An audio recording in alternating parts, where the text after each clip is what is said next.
স্বপ্নের পথে উড়ান। স্বপ্নের পথে উড়ান ভরতে আমাকে অনেকটা রাস্তা পার করতে হয়েছে। তারপরে ফাইনালি আমার স্টুডিওর কাজ শুরু হয়েছে। তোমরা হয়তো অনেকেই এই ভিডিওটা আমি একটা গানের সাথে পোস্ট করেছিলাম, সবাই দেখেছো। ভিডিওটাকে আবার আমি আমার ভয়েস দিয়ে রিস্টার্ট দিচ্ছি যাতে তোমরা আরও একবার আমার ফিলিংসটা অন্তত বুঝতে পারো।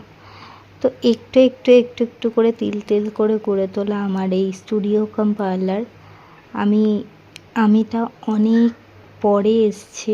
এই জার্নিটা অনেক দিনকার ছিল। তো অল্প অল্প করে আমি এটাকে গড়েছি। আমার অনেক পরিশ্রম, অনেক খাটনি ফলস্বরূপ তোমরা দেখতেই পাবে।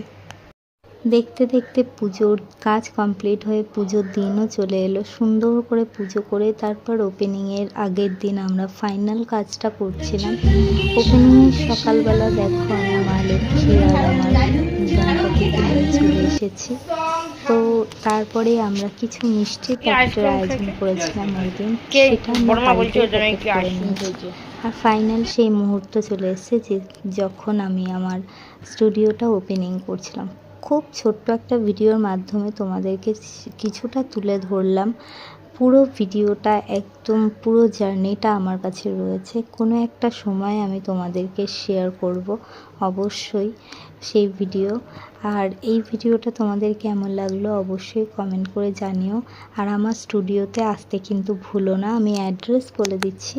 আমার স্টুডিও কাম পার্লার হচ্ছে গিয়ে ক্যানিং, একদম বাজার কলকাতার পিছনেই এসে আমাকে কল করবে, আমি তোমাদের পিক করে নেব। এই হচ্ছে আমার দোকান প্লাস একাডেমি। যারা ক্লাস জয়েন করতে চাইছো তারা ক্লাস জয়েন করতে পারো। ব্রাইডাল মাস্টার্স কোর্স কিন্তু চলছে।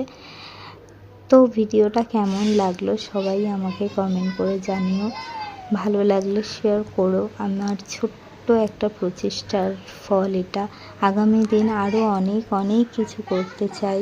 তোমরা সবসময় পাশে থেকো, আশীর্বাদ করো, এটাই চাই। আর এই উন্নতির পথে হাঁটা শুধু আমার একার জার্নি নয়, আমার ফ্যামিলি আমাকে অনেকটা সাপোর্ট করেছে। তারা আমার সাথে পায়ে পা মিলিয়ে কাজ করেছে, সব কিছুতে অনেক হেল্প করেছে।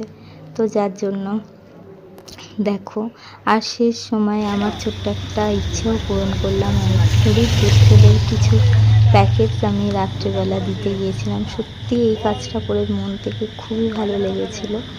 তো এই হচ্ছে আমার ওপেনিংয়ের লুকস। আমাকে ওই দিন কেমন লাগছিল সেটাও জানিও। আর আমার